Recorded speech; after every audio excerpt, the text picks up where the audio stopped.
Assalamualaikum, kembali dengan channel Amu Iben, dan pada video ini kita akan melanjutkan seri pelajaran cara membaca dan mengenal huruf Arab bagian ketiga.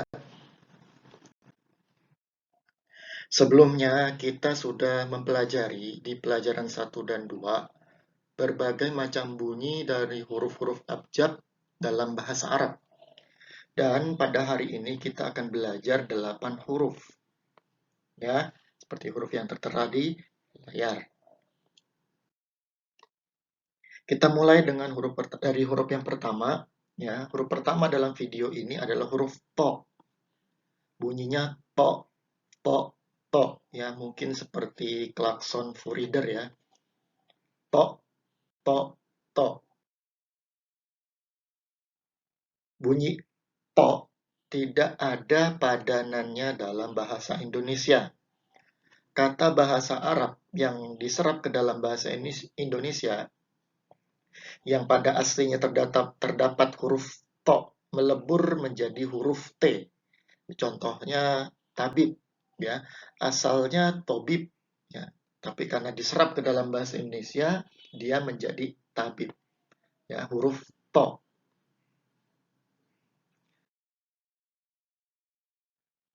Melafalkan to seperti melafalkan T, tapi agak ditekan dan agak tebal. Ya, mungkin kalau teman-teman dari Jawa itu toh, tok, ya, satu tok, ya, nah itu toknya seperti itu udah pas itu, ya. Dan dikarenakan makhrajnya huruf to ini berada di tempat yang sama seperti ta dan dal, maka jika diurutkan lafal huruf ta agak ringan, kemudian dal agak sedang, dan yang tebal adalah to. Ya, jadi kalau kita urutkan dari yang ringan sampai yang agak berat adalah ta, dal, to. Kalau kita berikan harokat ta, da, to, ti, di, ti, tu, du, tu, ya, ta, ti, tu, to, to, to. Huruf to terlihat seperti kepala huruf shod, ya, namun dia tidak punya ekor, tapi diganti dengan tiang, ya, yang menancap di kepala, ya. Nah, menulis huruf to ini tidak seperti huruf shod, jadi tidak perlu tambahan gigi, ya, karena di ujungnya ini tidak ada gigi tambahan. Oleh karena itu, jika huruf to berada di depan, dia langsung menyambung ke huruf setelahnya. Ya, seperti kata tobib. Ya, kita sudah bahas tadi di depan, tobibun, dokter, ya, tobib. Ya, huruf to-nya terlihat demikian, sedangkan jika huruf to berada di tengah, ya, dia bentuknya sama, ya, karena huruf to itu dapat menyambung dan dapat disambung, ya. Sedangkan jika huruf to itu huruf sebelumnya tidak dapat disambung, seperti dalam kata khoti'ah, maka ya tidak ada sambungannya ke huruf setelahnya.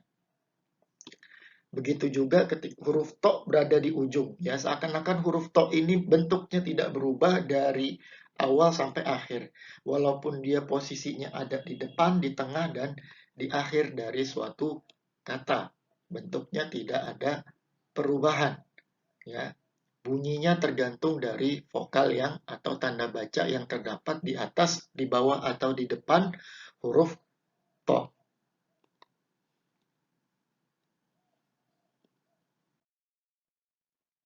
Kemudian huruf zo, ya, ini disebut huruf zo. Ya, zo jika ditranslasikan ke dalam tulisan Latin, huruf zo direpresentasikan dengan huruf ZH, ya, gabungan antara gabungan huruf ZH, atau kadang juga DZHA. Zo, ya. Padanan kata dalam bahasa Indonesia tidak ada kecuali serapan dari bahasa Arab yang lagi-lagi melebur menjadi satu huruf. Ya, mungkin teman-teman sering mendengar kata zolim, ya, melebur menjadi huruf Z, padahal asalnya zolim itu, ya, kata bahasa Arab yang diawali dengan huruf zo.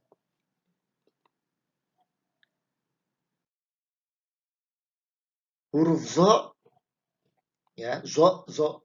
Makhrajnya berada di titik yang sama dengan huruf tha dan za. Ya, tha, za, zo. Lagi-lagi dari yang ringan, menengah, kemudian agak berat. Tha, za, zo. Ya, tha, za, zo. Itu 3 huruf yang titik makhrajnya berada di tempat yang sama. Zo. Ya.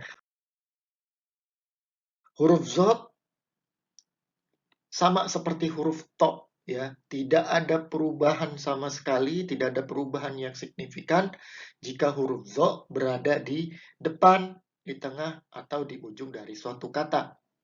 Contoh huruf zo berada di depan seperti kata zo, ma'a. Kemudian huruf zo ketika berada di tengah seperti kata nazofatun, ya. Dan di ujung seperti dalam kata hafiz, hafizun, ya. Tidak ada perubahan sama sekali. Kita lanjut ke huruf selanjutnya, yaitu huruf ain, ya. Huruf ain tidak ada pengucapannya ya dalam bahasa Indonesia ya. Jadi ketika ditranslasikan itu hanya ditambahkan tanda di atas huruf tersebut, di atas huruf vokal biasanya, ya. Ada penekanan ya ketika kita mengucap huruf ain, ya, ain, ya, huruf ain ya ada di tenggorokan bagian tengah, ya, masih dalam satu makhraj yang sama dengan huruf h, ya, h, a, h, a, h, ya. Jadi ain itu seperti agak ditahan, sedangkan h, ya, huruf h dilepas, ya, dia menjadi lebih halus, ya, sedangkan ain, ya, dia agak berat, ain, dan lokasinya berada di titik yang sama dengan huruf h. Itu huruf ain. Ain, ya, jika berada di depan, ya, ini terlihat seperti ini ya. Dalam pandangan saya mirip seperti gambar mulut seseorang yang berusaha mengucapkan huruf ain. Ain, ya. Ya, layaknya huruf jim yang memiliki perut, yang perut ini dapat menyambung ke huruf setelahnya, ya. Huruf ain, ya, terlihat seperti terbuka kepalanya, ya. Jika huruf ain ini berada di depan kata seperti kata ainun, ya, mulutnya, ya, terbuka, ya, ainun, hanya perutnya yang menyambung ke huruf setelahnya, ainun, mata. Kemudian jika huruf ain berada di tengah dan dia disambung dan menyambung, maka tidak terlihat mulutnya. Mulutnya tidak terlihat, ya, terkunci mulutnya. Jadi nampak seperti ini dalam kata sa'adatun, ya. Dan apabila kalau huruf sebelumnya tidak dapat menyambung, maka mulutnya terbuka lagi, ya, seperti dalam kata i'anatun, ya. Dan jika huruf ain berada di ujung dari suatu kata, maka mulutnya tetap tertutup, ya. Jadi ini huruf ain perubahannya atau bentuknya agak berbeda di tengah dan di ujung suatu kata jika huruf ain disambung, ya, disambung dengan huruf yang datang sebelumnya, ya, bentuknya berubah, mulutnya tertutup, ya, ini huruf ain. Kemudian saudaranya huruf ain yaitu huruf ghain, ya, mirip seperti huruf ain tapi dia ada titik di atasnya, ya, direpresentasikan dengan huruf GH, Ya, seringkali kita jumpai nama orang Indonesia yang bernama Abdul Ghafur, ya. Ditulis dengan GH atau cukup dengan G saja. Ya, ada yang tulis dengan Ghafur dengan GH atau dengan G saja, Ghafur, ya. Ini huruf G, huruf Ghain, ya. Huruf Ghain tempat keluarnya atau makhrajnya masih sama dengan huruf Kha, ya. Kha dan Gha itu masih di tempat yang sama, ya. Gha, Ghain termasuk huruf-huruf yang pelafalannya berat, ya. Dalam ilmu tajwid itu ada huruf-huruf yang dilafalkannya itu agak berat, ya. Nanti akan kita bahas di beberapa video yang akan datang. Itu ghain, ya. Sama seperti huruf ain, huruf ghain, ya. Perubahannya berada di tengah dan di ujung, ya. Huruf ghain berada di depan, bentuknya tidak berubah, ya. Mulutnya terbuka dengan ada titik seperti dalam kata ghoroba, ya. Ini bisa disebut goroba, bisa dibaca goroba, bisa dibaca gharbun, ya. Untuk tanda baca akan dibahas di bagian kelima, ya, tanda baca dalam bahasa Arab. Kemudian di kata maghdub, ya, maghdub, huruf ghain, ya, mulutnya tertutup, ya, sama seperti huruf ain, ya. Begitu juga dikata ighraq, ya, mulutnya terbuka, ghainnya terbuka karena huruf sebelumnya tidak dapat menyambung. Dan huruf ghain ketika berada di ujung, ya, mulutnya tetap tertutup dan perutnya menjuntai di bawah garis, ya. Seperti dalam kata balagha, ya, artinya sampai, balagha. Kemudian ini huruf fa, ya. Huruf fa biasanya ditulis dengan huruf F dalam abjad Latin. F dalam kata frekuensi, fundamental, dan lain sebagainya. Ini huruf F, ya. Makhrajnya berada di bibir, ya, F, ya, F. Kalau bibir kita rapat, kita agak sulit mengucapkan huruf F, malah jadi huruf ep, ya, jadi ba, ya. Huruf fa, ya, agak dibuka sedikit, F, ya, fa, ba, fa, dan ba, fa, ba, fa, fi, fu, fan, fin, fun, fu, fu, fu, fi, fi, fi, fa, fa, fa, ya. Ba, ba, ba, bi, bi, bi, bu, bu, bu, fa, fi, fu, ya. Masih dalam titik yang sama dengan huruf ba. Huruf fa ketika berdiri sendiri, ya, terlihat sedemikian rupa. Kemudian fa ketika berada di depan, karena huruf fa dapat menyambung, ya, maka disambung langsung, ya, dengan huruf yang datang setelahnya. Dan kata fa'run, ya, fa'run artinya tikus. Kemudian miftahun, ya, ini huruf fa jika huruf fa berada di tengah dan disambung dan menyambung ke huruf setelahnya.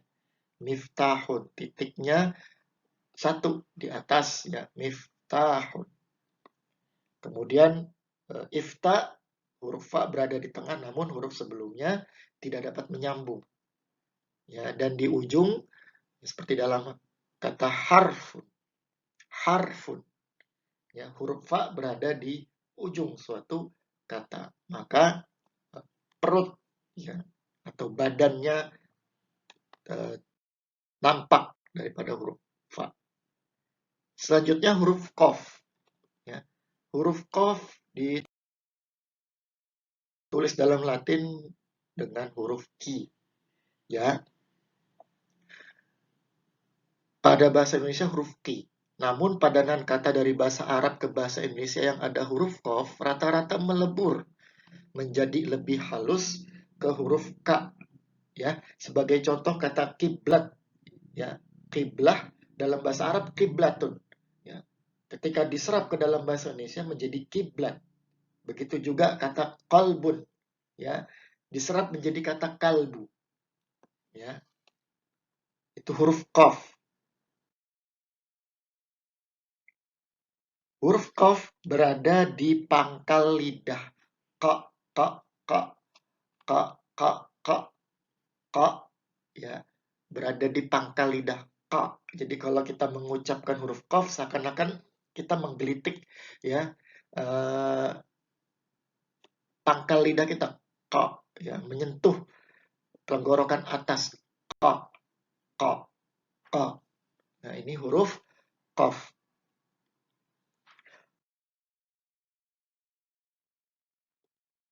Huruf qaf,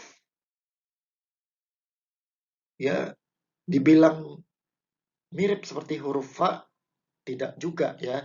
Kalau kita lihat perbandingannya dari sini, huruf qaf, ya, itu cenderung lebih bulat daripada huruf fa, ya.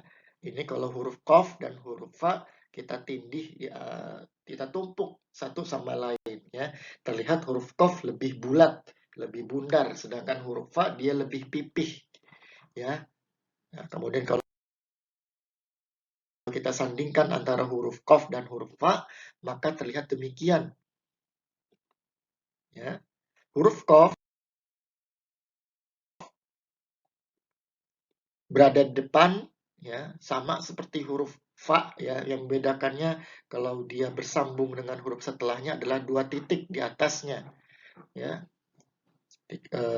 Kata qamarun, kemudian maqamun, atau kata saqi, ya, ini huruf qaf berada di tengah suatu kata.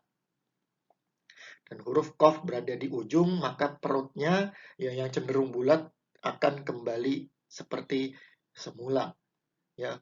Kata hark, ya. Huruf kaf berbunyi ke, ya, atau dalam bahasa Indonesianya ditulis dengan huruf K, ya, dalam abjad Latin huruf K, ya, kaki, kuku, kita. Huruf kaf bukan bertetangga, ya, masih satu tempat keluarnya sama dengan huruf qaf, ya. Oleh karena itu diserap dalam bahasa Indonesia kiblat, kemudian kalbu, ya, itu asalnya qaf, ya. Kenapa terserap menjadi huruf K? Karena tempat keluarnya sama. Bedanya qaf itu agak sedikit lebih tebal, ya, qaf, dengan huruf K, ya, kaf, kaf dan qaf. Huruf kaf ketika berdiri sendiri dia nampak ada simbol seperti huruf S, ya. Ini jika berada di sendiri atau berada di ujung, ya. Ketika huruf kaf berada di depan, maka huruf atau simbol seperti huruf S-nya hilang, ya, menjadi demikian. Kataba, seperti dalam kata kataba, ini huruf kaf, ya, huruf S-nya hilang, ya, simbol seperti huruf S-nya hilang. Ini kataba. Begitu juga ketika kaf berada di tengah, ya, di tengah suatu kata seperti dalam kata maktabun, maktabun, dan kata sakitun, ya. Dan di ujung kata, ya, huruf kaf S-nya kembali, ya, simbol seperti huruf S-nya kembali, ya. Ini dibaca malikun atau dibaca muluk, ya. Bisa malikun atau dibaca muluk, ya. Huruf kaf bentuknya sedemikian rupa dengan simbol seperti huruf S, ya, yang muncul kembali. Jadi perubahan huruf kaf itu berada di posisi depan dan di tengah suatu kata. Selanjutnya kita masuk ke huruf lam, ya. Huruf lam, ya, dilambangkan dengan huruf L, ya. Nah, L semua rata-rata bisa untuk menyebutkan L, ya. Tempat keluarnya itu berada di samping kiri kanan lidah. L, L, L, L, L, ya, L. lama, 5, ya. Huruf lam seringkali disalahartikan dengan huruf alif, ya.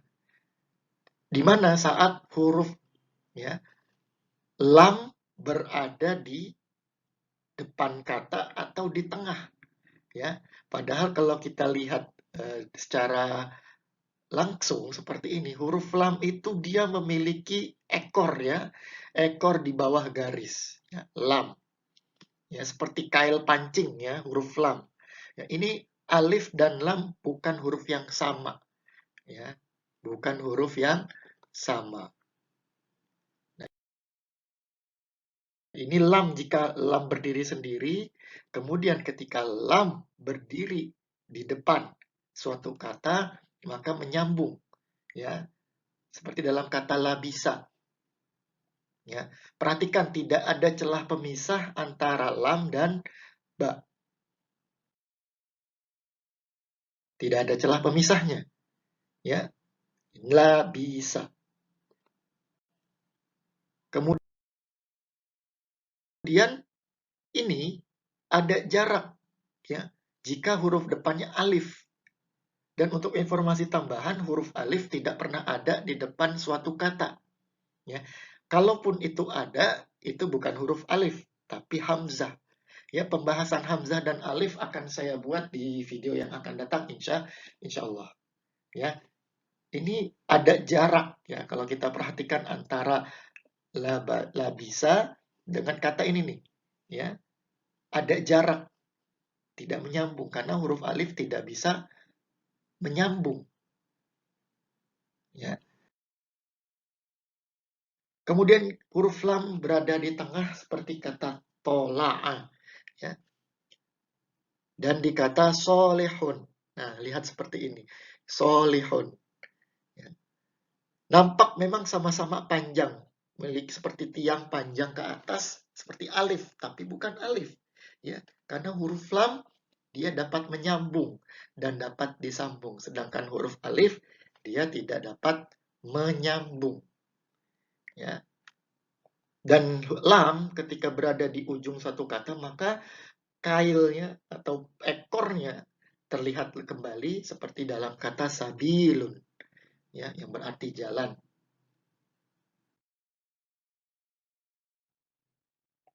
Ya, dari video ini kita belajar mengenai huruf ain, ghain yang memiliki bentuk hampir sama, ya, namun beda di titiknya. Kemudian huruf fa dan qaf yang berbeda secara dimensi. Qaf cenderung bulat dengan 2 titik di atasnya, sedangkan fa cenderung pipih dengan kepala dan 1 titik. Kemudian ada huruf kaf yang pelafalannya ka, ya, huruf ka memiliki bentuk yang berbeda saat berada di depan dan di tengah kata.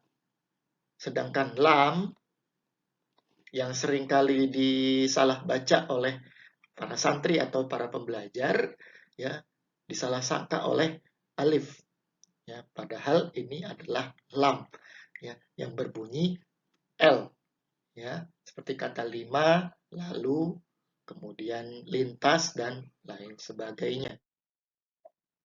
Demikian video ini dari saya, jumpa lagi di sesi selanjutnya. Share dan like agar teman-teman dapat menyebarkan manfaatnya. Subscribe agar tidak ketinggalan video-video pembelajaran lainnya. Video selanjutnya yaitu membaca huruf Arab pelajaran 4. Terima kasih. Wassalamualaikum.